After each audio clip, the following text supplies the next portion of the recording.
Assalamualaikum warahmatullahi wabarakatuh. Kembali lagi kita belajar akuntansi. Kita akan melanjutkan materi kita minggu lalu. Kalau kemarin kita sudah belajar sampai dengan tahap menyusun neraca saldo sebelum disesuaikan. Sekarang kita lanjut ke tahap berikutnya, yaitu membuat jurnal penyesuaian dan menyusunnya ke dalam neraca saldo disesuaikan.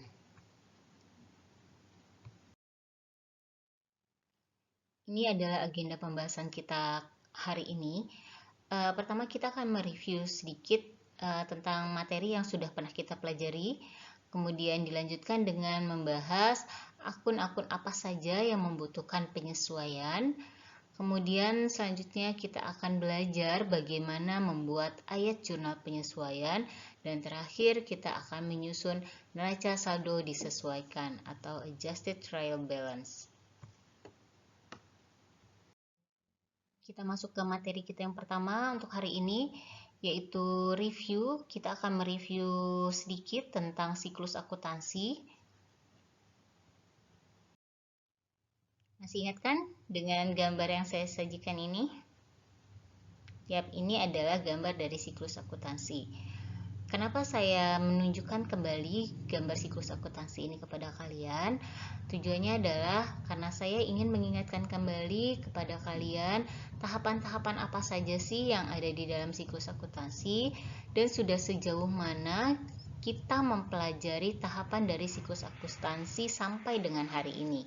Nah, kalau kita lihat di sini, terkait menganalisis bukti transaksi kita sudah lakukan dan juga mencatatnya ke dalam jurnal umum, sudah kita pelajari. Memposting jurnal umum ke dalam buku besar juga sudah kita pelajari minggu lalu dan juga menyusun neraca saldo disesuaikan.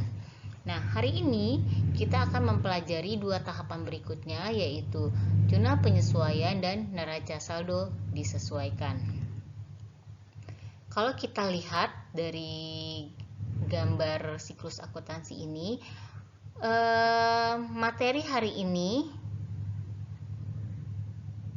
merupakan tahapan terakhir sebelum kita menyusun laporan keuangan. Jadi, yang kita hasilkan dari materi kita hari ini itu adalah neraca saldo disesuaikan yang akan menjadi dasar dalam menyusun laporan keuangan, yaitu laporan laba rugi, laporan ekuitas pemilik, laporan posisi keuangan, dan juga laporan arus kas.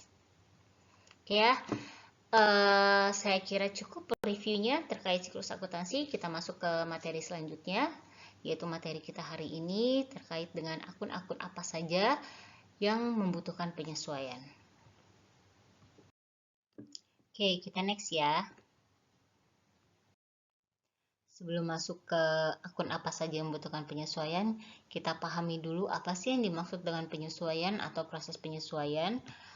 Proses penyesuaian adalah suatu analisis dalam pemutakhiran akun-akun pada akhir periode sebelum laporan keuangan disiapkan. Nah, dari sini kita bisa ambil kesimpulan bahwa proses penyesuaian ini dilakukannya pada akhir periode dengan tujuan untuk mengupdate akun-akun.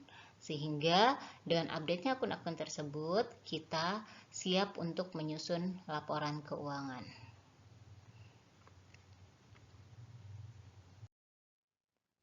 Ini adalah 4 jenis akun yang membutuhkan penyesuaian. Yang pertama adalah beban dibayar di muka, pendapatan diterima di muka, pendapatan yang masih akan diterima, dan yang terakhir adalah beban yang masih harus dibayar. Nah, kita bahas ya satu persatu tentang 4 akun ini. Kita masuk ke akun yang pertama, yaitu beban dibayar di muka atau prepaid expense.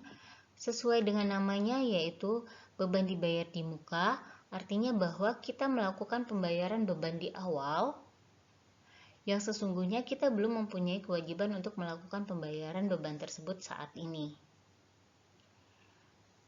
Nah, ketika kita melakukan pembayaran beban di awal ini, kita belum mendapatkan manfaat atas pembayaran kita, baik manfaat barang ataupun jasa. Oleh karena itu, ketika kita melakukan pembayaran di awal atas beban, maka kita akan mencatatnya di dalam kelompok aset. Nanti setelah kita merasakan atau mendapatkan manfaat baik berupa barang ataupun jasa, kita akan melakukan pencatatan kembali atau kita akan melakukan penyesuaian atas akun beban dibayar di muka dengan mencatatnya ke dalam akun beban. Kenapa kita harus melakukan penyesuaian seperti itu? Karena kalau kita tidak melakukan penyesuaian, maka akun aset akan tercatat terlalu tinggi, sementara akun beban akan tercatat terlalu rendah. Contoh akun-akun yang masuk ke dalam beban dibayar di muka adalah yang pertama akun perlengkapan, kemudian yang kedua adalah asuransi. Nah, asuransi di sini maksudnya adalah pembayaran asuransi yang lebih dari satu periode. Maksudnya pembayaran asuransi untuk 2 bulan, 3 bulan, dan seterusnya. Nah, kalau pembayaran tersebut lebih dari satu periode, maka ketika kita melakukan pembayaran, kita akan mencatatnya ke dalam asuransi dibayar di muka. Sebenarnya ada satu lagi yang saya tidak sebutkan di sini, yaitu sewa. Sewa dibayar di muka juga bisa masuk ke dalam kategori beban dibayar di muka. Ketika kita melakukan pembayaran sewa, maka apabila pembayaran sewa itu kita lakukan untuk lebih dari satu periode, maka transaksi tersebut masuk ke dalam kategori beban dibayar di muka. Sewa ini sebenarnya bisa juga nanti masuk ke dalam kategori pendapatan diterima di muka. Oleh karena itu memang saya tidak cantumkan di sini, khawatir nanti kalian akan menjadi bingung kenapa sewa ada di beban dibayar di muka dan sewa juga ada di pendapatan diterima di muka. Tapi sebenarnya sewa juga bisa masuk dalam kategori beban dibayar di muka ini, tergantung dengan kondisinya. Oke, bisa dipahami ya. Jadi selain asuransi dibayar di muka, sewa dibayar di muka juga bisa masuk kategori beban dibayar di muka. Selanjutnya, contoh akun beban dibayar di muka lainnya adalah depresiasi atau penyusutan dari aset tetap.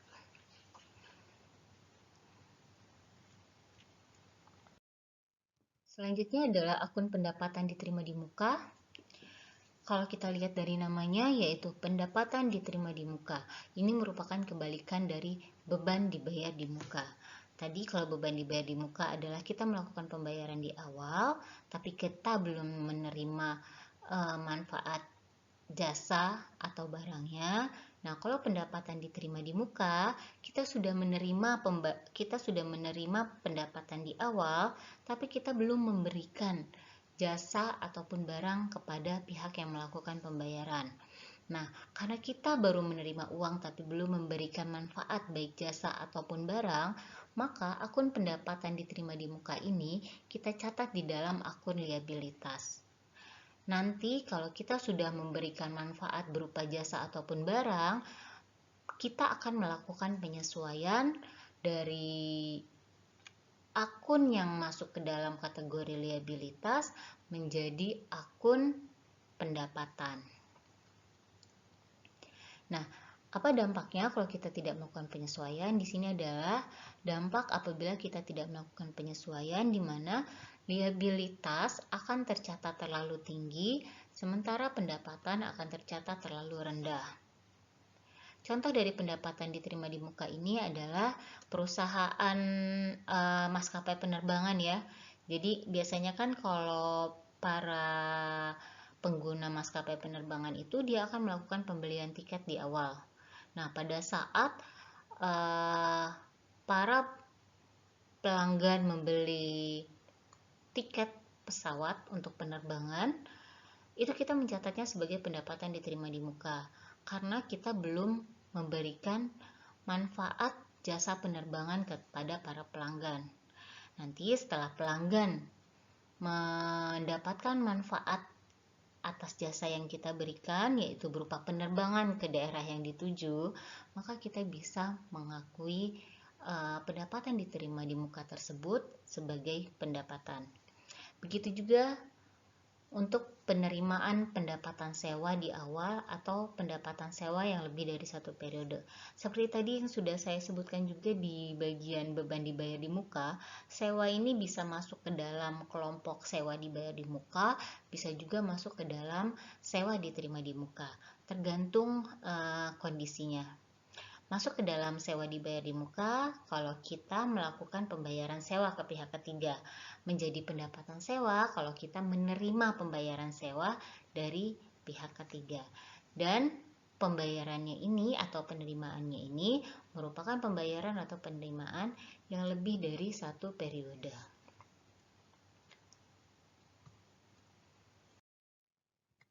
Akun selanjutnya adalah pendapatan yang masih akan diterima. Kita boleh mengakui pendapatan yang masih akan diterima ini ke dalam akun pendapatan meskipun kasnya belum kita terima jika kita sebagai pemberi jasa atau barang sudah melaksanakan kewajiban kita dengan memberikan jasa atau barang kepada pelanggan. Meskipun sampai dengan akhir periode pelanggan belum melakukan pembayaran kas kepada kita, tapi berdasarkan prinsip revenue recognition, kita sudah boleh mengakui transaksi tersebut sebagai pendapatan kita. Saya bahas sedikit tentang revenue recognition. Jadi berdasarkan prinsip revenue recognition itu, bahwa pendapatan bisa diakui dengan dua kondisi. Yang pertama adalah pada saat pendapatan tersebut direalisasikan dalam artian terjadinya pertukaran antara barang dan kas, atau pada saat pendapatan tersebut dihasilkan. Nah, pendapatan yang masih akan diterima ini masuk dalam kategori yang kedua, yaitu pendapatan yang telah dihasilkan. Kita sudah melaksanakan kewajiban kita meskipun kasnya belum kita terima.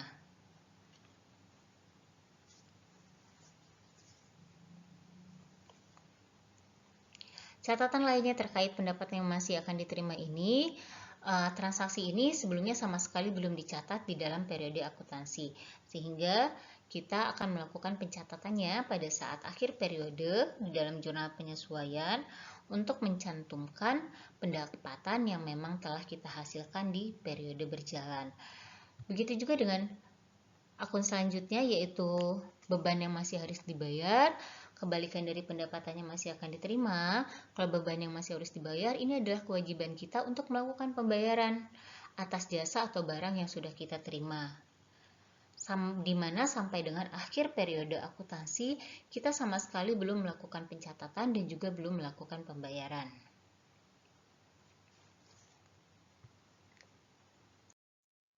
Tabel ini menunjukkan uraian singkat hubungan antara jenis penyesuaian, tujuan penyesuaian dilakukan, dan bagaimana jurnal penyesuaian dibuat. Untuk yang pertama adalah beban dibayar di muka. Tujuan kita melakukan penyesuaian untuk akun beban dibayar di muka adalah untuk mencatat aset yang telah digunakan. Diingat-ingat ya bahwa tujuan kita melakukan penyesuaian untuk akun beban dibayar di muka adalah untuk mencatat aset yang telah digunakan. Untuk itu, jurnal penyesuaian yang kita buat adalah kita mendebit akun beban, dan mengkredit akun aset yang terkait. Kemudian, jenis akun yang kedua yaitu pendapatan diterima di muka. Penyesuaiannya kita lakukan dengan tujuan untuk mencatat kewajiban yang telah dihasilkan. Nah, untuk itu, jurnal penyesuaian yang akan kita buat adalah kita akan mendebit liabilitas dan juga mengkredit akun pendapatan. Sehingga liabilitasnya menjadi berkurang, kita ubah menjadi pendapatan karena kita sudah melaksanakan kewajiban kita. Sehingga kita sudah bisa mengakuinya sebagai pendapatan dan otomatis liabilitasnya menjadi berkurang, oleh karena itu dicatat di posisi debit. Oke, akun yang selanjutnya yaitu pendapatan yang masih akan diterima. Tujuan kita melakukan penyesuaian atas akun ini adalah untuk mencatat pendapatan yang belum diterima uangnya. Maka jurnal penyesuaiannya adalah kita akan mendebit aset Biasanya aset di sini adalah piutang usaha atau piutang dagang, dan kita akan mengkredit akun pendapatan, yang artinya kita mengakui pendapatan yang telah kita hasilkan meskipun uangnya belum kita terima. Akun yang terakhir adalah beban yang masih harus dibayar. Tujuan kita melakukan penyesuaian untuk akun ini adalah untuk mencatat beban yang belum dibayar. Sehingga jurnal penyesuaian yang kita buat adalah kita mencatat bebannya, kemudian karena belum dibayar, maka liabilitas kita bertambah. Oleh karena itu, liabilitas kita catat di sisi kredit, dan beban kita jadi bertambah, kita catat di sisi debit. Ingat ya, untuk yang ini, meskipun belum kita bayar, tapi karena beban tersebut terjadi pada periode berjalan dan kita sudah merasakan manfaat atas beban tersebut, tapi kita belum melakukan pembayaran, maka kita tetap harus mengakui beban tersebut pada periode berjalan. Oke ya, ini adalah uraian singkatnya. Nanti kita akan mulai masuk ke proses melakukan penyesuaian, membuat ayat jurnalnya, sekaligus bagaimana kita mengupdate buku besar yang sudah kita buat sebelumnya. Untuk materi ini bisa dipahami ya. Saya harap bisa dipahami. Jadi kita bisa lanjut ke materi berikutnya.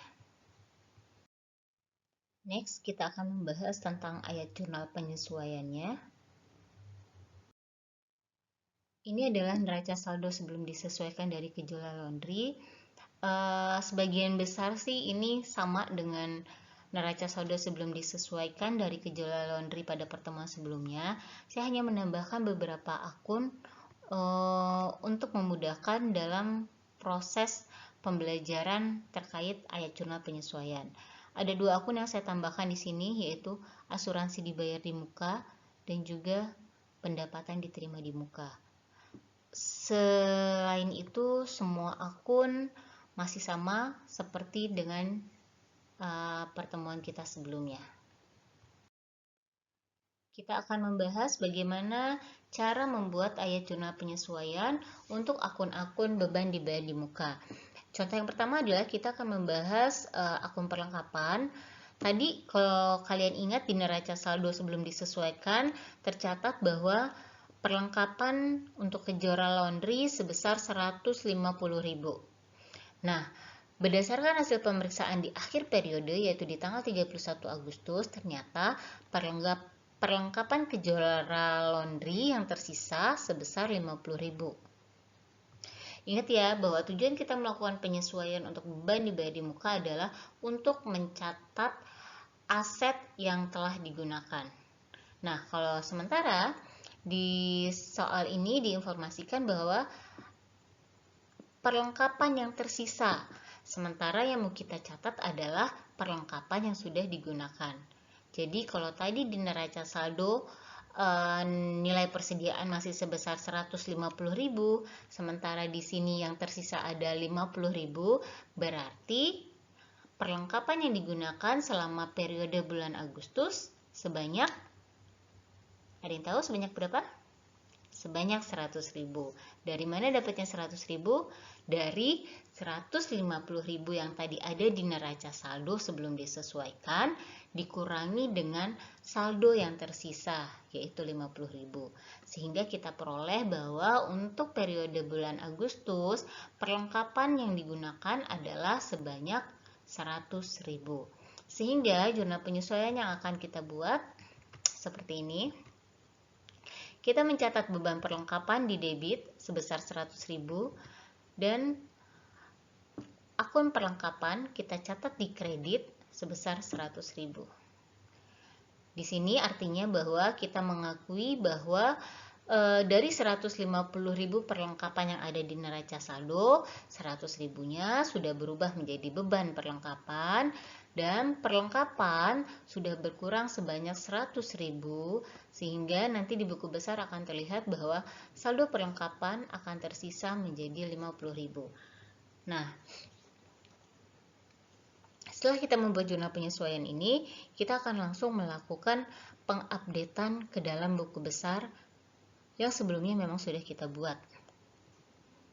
Nah, ini kita masukkan ya langsung ke dalam buku besar perlengkapan, di mana sebelumnya untuk transaksi kejualan laundry untuk perlengkapan ada transaksi di tanggal 11, yaitu pembelian perlengkapan sebesar 150.000, dan ini adalah untuk mencatat jurnal penyesuaian ini, yaitu tanggal 31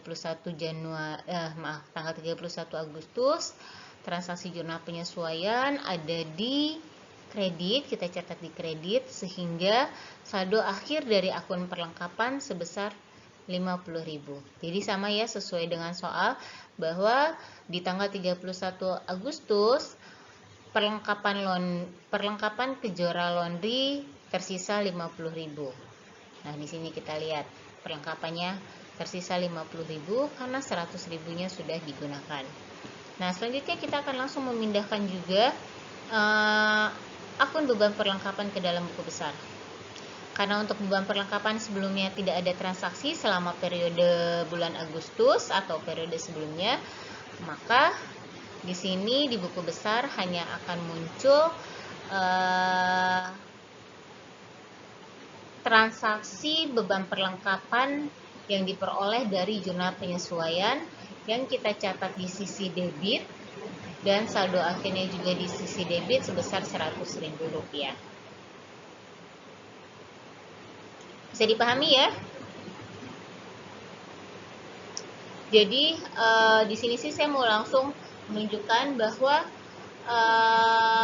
proses yang akan kita jalani adalah setelah kita membuat jurnal penyesuaian, kita tidak masuk menggunakan neraca lajur. Mungkin kalau yang waktu SMA-nya dulu sempat mendapat akuntansi, mungkin diajarkan bahwa jurnal penyesuaian akan masuk ke dalam neraca lajur, tapi kalau saya lebih prefer ketika setelah membuat jurnal penyesuaian kita akan melakukan update saja ke dalam buku besar, karena menurut saya neraca lajur itu hanya sebuah alat bantu.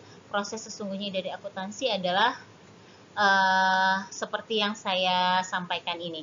Ini sih menurut penilaian pribadi saya, tapi saya lebih nyaman bahwa kalian memahami alur akuntansinya, bahwa setelah jurnal penyesuaian kalian update lagi buku besarnya, kemudian kalian peroleh saldo akhir yang baru dari buku besar dari masing-masing akun, kemudian kalian susun kembali saldo akhir buku besar tersebut ke dalam neraca saldo disesuaikan. Ya, jadi saya sih menjelaskan ini agar mungkin untuk kalian yang sebelumnya memang sudah pernah dapat akuntansi di SMA dan mungkin diperkenalkan dengan neraca lajur, akan bingung kapan munculnya neraca lajur. Nah, di sini saya informasikan bahwa untuk mata kuliah saya, pengantar akuntansi, saya tidak akan mengajarkan tentang neraca lajur. Karena tadi, kalau menurut saya sih neraca lajur itu hanya sebuah alat bantu. Sebenarnya tanpa neraca lajur tersebut, kita bisa menyusun laporan keuangan, bahkan kalian lebih mendapat konsep dari penyusunan laporan keuangan bila kalian tidak menggunakan neraca lajur. Untuk kembali lagi ya, itu adalah pendapat pribadi saya. Intinya kalian paham ya dengan yang sudah kita bahas terkait bagaimana membuat ayat jurnal penyesuaian untuk beban dibayar di muka. Ini adalah ayat jurnal penyesuaiannya. Kemudian setelah kalian buat ayat jurnal penyesuaiannya, kalian update lagi buku besarnya sehingga diperoleh nanti saldo akhir akun yang baru. Selanjutnya, masih contoh akun di beban dibayar di muka. Kali ini kita akan membahas tentang asuransi dibayar di muka, di mana pada tanggal 31 Agustus, asuransi dibayar di muka Kejora Laundry yang sudah dibayar selama 1 tahun pada tanggal 12 Agustus lalu sebesar 600.000, sudah digunakan selama bulan Agustus sebesar 50.000.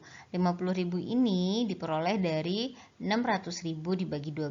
Kenapa 600.000 dibagi 12? Karena tadi di sini disebutkan ya bahwa asuransi ini dibayar untuk 1 tahun, di mana biaya yang dikeluarkan adalah 600.000. Berarti biaya asuransi tiap bulannya adalah 600.000 dibagi dengan 12. Sehingga asuransi dibayar di muka ini akan dialokasikan selama 12 bulan, di mana tiap bulannya asuransi dibayar di muka akan dicatat sebagai beban sebesar 50.000. Bagaimana jurnal penyesuaiannya? Di sini di debit kita akan mencatat sebagian dari asuransi dibayar di muka yang sudah berubah menjadi beban asuransi sebesar 50.000. Kemudian di bagian kredit kita akan mencatat asuransi dibayar di muka sebesar 50.000, yang artinya bahwa asuransi dibayar di muka yang tadinya 600.000 sudah berkurang sebanyak 50.000 karena sudah berubah menjadi beban asuransi. Nah, setelah jurnal penyesuaian kita buat, kita lanjutkan ya dengan mengupdate buku besar. Ini adalah buku besar asuransi dibayar di muka. Ada transaksi tanggal 12, yaitu transaksi untuk pembayarannya. Kemudian untuk jurnal penyesuaiannya, di sini kita mencatat beban asuransi atau asuransi dibayar di muka yang sudah digunakan sebesar 50.000 di kredit, sehingga saldo akhir dari asuransi dibayar di muka yaitu sebesar 550.000. Selanjutnya kita buat juga buku besar dari beban asuransi.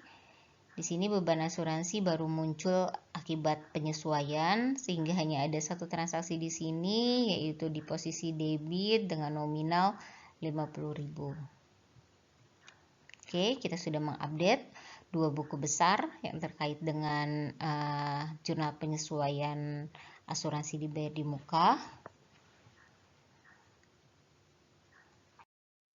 Selanjutnya masih di akun beban dibayar di muka, kita akan mempelajari bagaimana cara membuat ayat jurnal penyesuaian untuk depresiasi ataupun penyusutan. Nah, di neraca saldo sebelum disesuaikan disebutkan bahwa peralatan milik Kejora Laundry itu sebesar 3.500.000. Dan untuk penyusutannya atau depresiasinya itu diestimasi bahwa penyusutannya sebesar 600.000 per tahun. Sehingga per bulannya penyusutannya disusutkan sebesar 50.000. Bagaimana jurnal penyesuaian yang kita buat?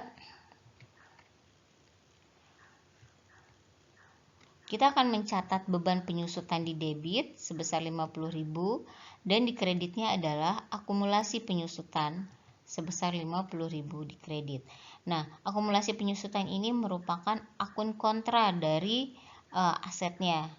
Jadi kalau asetnya adalah peralatan, maka akumulasi penyusutan ini merupakan akun kontra dari peralatan.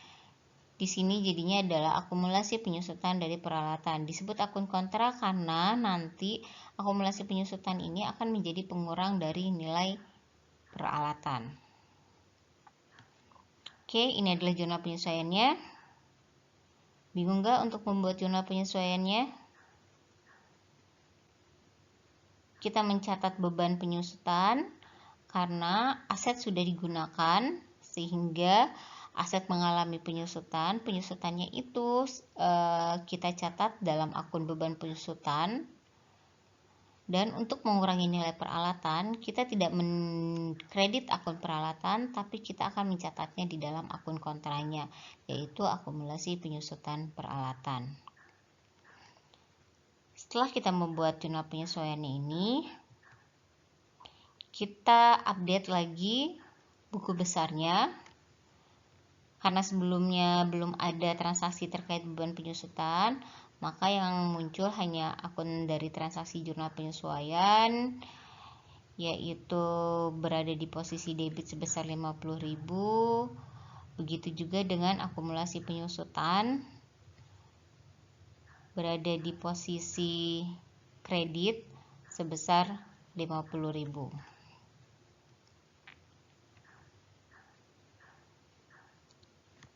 Oke ya, semoga bisa dipahami untuk akun-akun yang masuk ke dalam beban dibayar di muka ini. Sudah kita bahas semua 3 kelompok akun yang masuk ke dalam beban dibayar di muka dan bagaimana cara membuat ayat jurnal penyesuaiannya.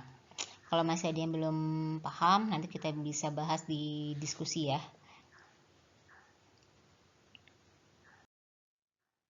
Selanjutnya kita akan membahas tentang ayat jurnal penyesuaian untuk akun pendapatan diterima di muka. ada informasi tambahan yang saya cantumkan di sini karena memang di materi sebelumnya akun ini tidak muncul di contoh soal, maka di sini saya tambahkan, yaitu adalah pembayaran di muka yang dilakukan oleh hotel mewah sebesar 2.400.000 untuk jasa laundry yang akan diberikan oleh Kejora Laundry. Nah, di akhir periode bulan Agustus setelah dihitung, ternyata Kejora Laundry telah memberikan jasa laundry kepada hotel mewah sebesar 400.000. Dengan demikian, jurnal penyesuaian yang akan kita buat atas pendapatan diterima di muka yang sudah terjadi pada tanggal 9 ini adalah kita akan mencatat di sisi debit pendapatan diterima di muka. Ingat ya, pendapatan diterima di muka merupakan bagian dari liabilitas, sehingga ketika bertambah kita mencatatnya di sisi kredit, tapi karena ini pendapatan diterima di muka sudah bisa kita akui sebagai pendapatan karena jasa sudah kita berikan, maka pendapatan diterima di muka di jurnal penyesuaian ini kita catat di sisi debit sebesar 400.000, yang artinya bahwa pendapatan diterima di muka yang awalnya sebesar 2.400.000 telah berubah menjadi pendapatan di akhir periode bulan Agustus sebesar 400.000. Nah, jadi dari jurnal penyesuaian ini bisa kita lihat bahwa pendapatan diterima di muka berkurang sebesar 400.000 karena sudah berubah menjadi pendapatan. Dan kita mengakui adanya pendapatan dari yang kita peroleh dari hotel mewah sebesar 400.000. Kemudian kita update lagi untuk buku besarnya. Di sini kita lihat untuk pendapatan diterima di muka ada transaksi di tanggal 9 Agustus, kemudian kita buatkan penyesuaiannya karena pendapatan diterima di muka sebagian sudah berubah menjadi pendapatan karena jasa sudah kita berikan, sehingga berkurang kita catat di sisi debit dan saldo akhir dari pendapatan diterima di muka menjadi sebesar 2 juta rupiah. Kemudian untuk pendapatan jasa, nah ini pendapatan jasanya juga jadi bertambah. Kalau sebelumnya pendapatan jasa berjumlah 2.250.000, dengan adanya pengakuan pendapatan yang kita peroleh dari hotel mewah ini, maka pendapatan Kejora Laundry di akhir periode bertambah sebesar 400.000 sehingga saldo akhir dari pendapatan jasa Kejora Laundry yaitu sebesar 2.650.000 rupiah. Akun penyesuaian selanjutnya adalah pendapatan yang masih akan diterima. Contoh transaksinya pada tanggal 31 Agustus, Tuan Ahmad telah menerima jasa laundry dari Kejora Laundry sebesar 100.000 selama bulan Agustus, tetapi pembayaran baru akan dilakukan pada awal bulan September. Nah, di sini kita bisa lihat bahwa kita sebagai Kejora Laundry sudah memberikan jasa kepada Tuan Ahmad, namun sampai dengan akhir periode bulan Agustus, Tuan Ahmad belum melakukan pembayaran atas jasa yang sudah kita berikan. Tapi karena kita sudah memberikan jasa, meskipun kita belum menerima kasnya, kita sudah boleh mengakuinya sebagai pendapatan. Masih ingat ya, tadi kita baru saja membahas tentang revenue recognition-nya. Nah, jadi kita mencatat jurnal penyesuaiannya dengan mendebet akun piutang usaha. Kenapa piutang usaha? Karena kita belum menerima kasnya. Jadi, untuk jasa yang sudah kita berikan, kita catat di akun piutang usaha sebesar 100.000. Kemudian di sisi kreditnya kita akui sebagai pendapatan jasa juga sebesar 100.000. Dan selanjutnya, buku besarnya. Nah, ini adalah buku besar terkait piutang usaha. Kita masukkan piutang usaha dari jurnal penyesuaian berada di posisi debit sebesar 100.000 sehingga saldo akhir dari piutang usaha adalah 2.100.000 rupiah, dan untuk pendapatan jasa juga menjadi bertambah lagi sebesar 100.000 sehingga saldo akhir dari pendapatan jasa sebesar 2.750.000.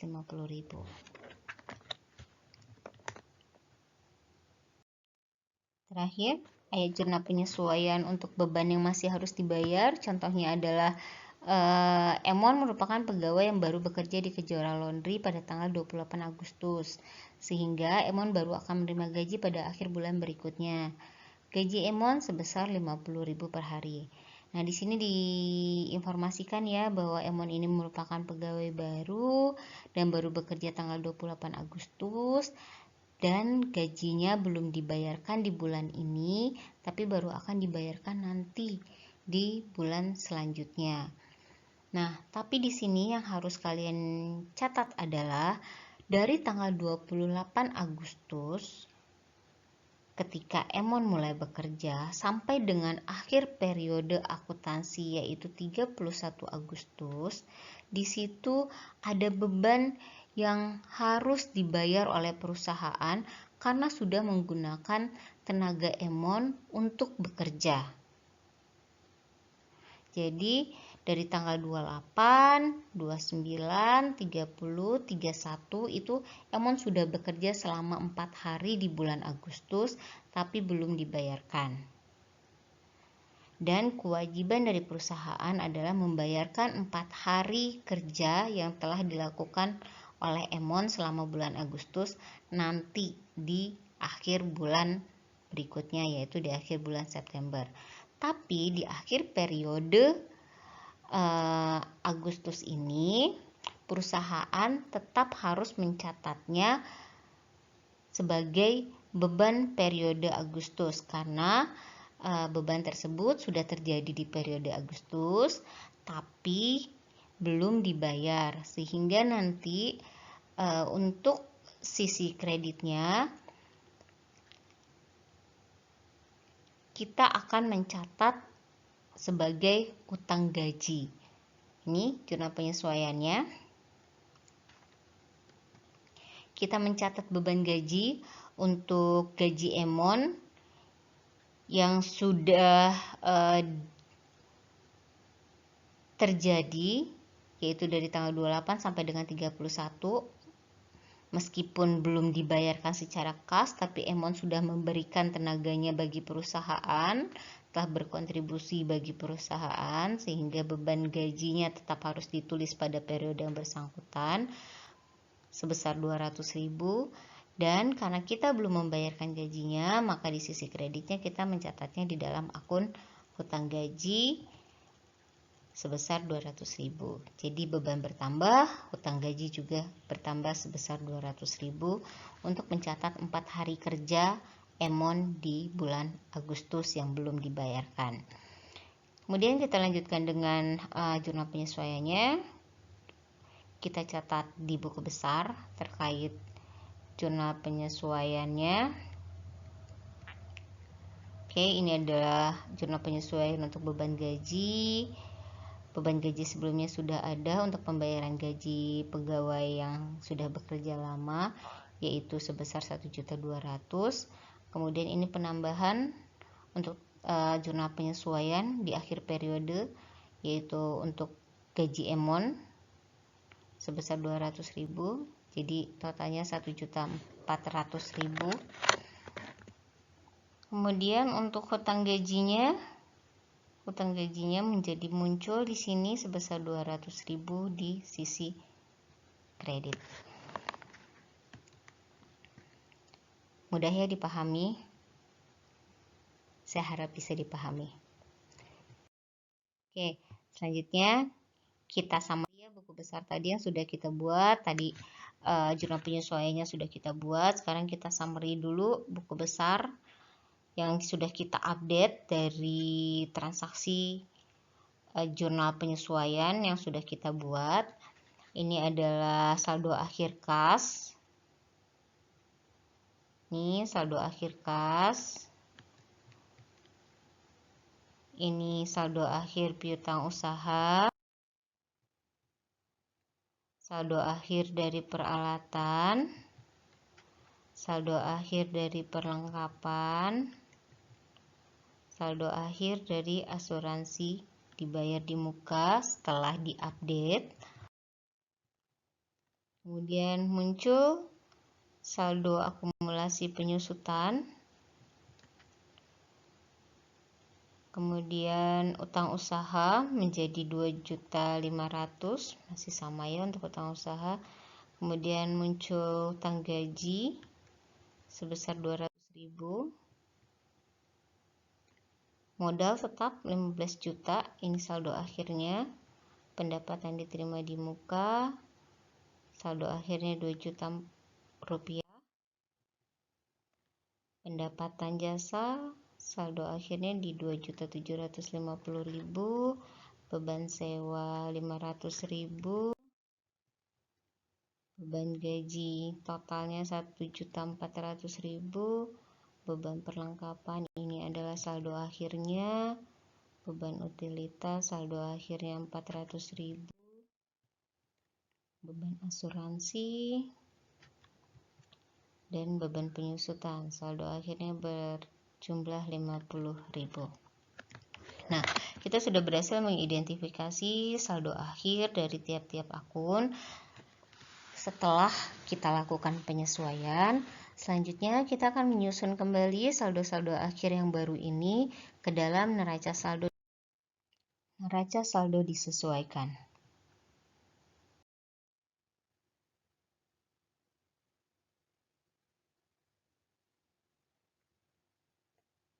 Nah, ini adalah neraca saldo disesuaikan yang sudah berisi semua akun-akun dengan nominal yang terbaru.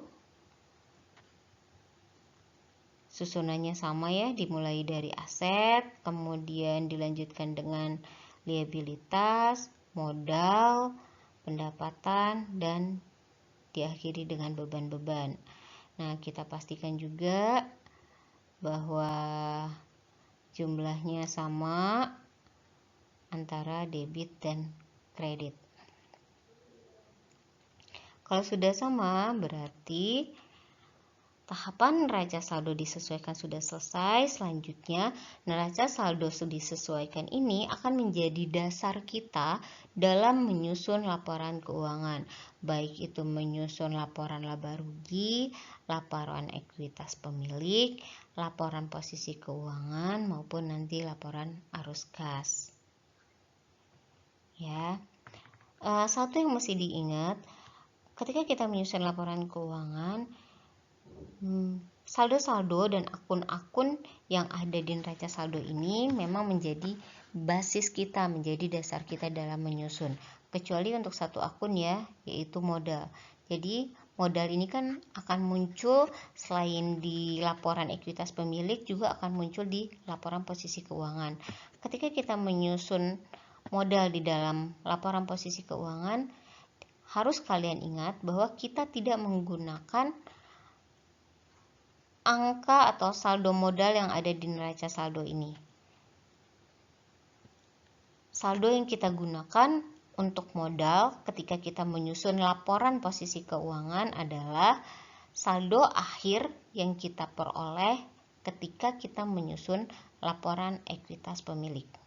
Jadi hati-hati ya, jangan sampai ketika kalian menyusun laporan posisi keuangan, di bagian ekuitasnya atau di bagian modalnya kalian menggunakan angka ini, karena saya pastikan laporan posisi keuangan kalian pasti tidak akan balance kalau kalian menggunakan angka ini untuk dicatat di dalam laporan posisi keuangan.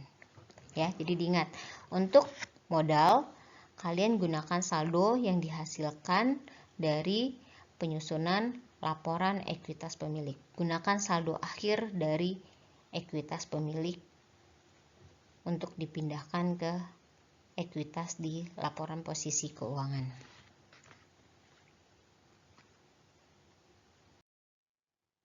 Demikian semua materi pembahasan kita sudah kita bahas. Diawali dari review, kemudian dilanjutkan dengan proses penyesuaian, akun-akun apa saja yang butuh penyesuaian, kemudian kita pelajari juga bagaimana membuat ayat jurnal penyesuaian dan langsung mengupdate-nya ke dalam buku besar, Dan terakhir kita sudah menyusun neraca saldo disesuaikan yang akan menjadi dasar kita dalam menyusun laporan keuangan pada pertemuan berikutnya. Semoga apa yang sudah kita pelajari hari ini bermanfaat untuk kita semua. Saya akhiri. Billahi taufiq wal hidayah. Wassalamualaikum warahmatullahi wabarakatuh.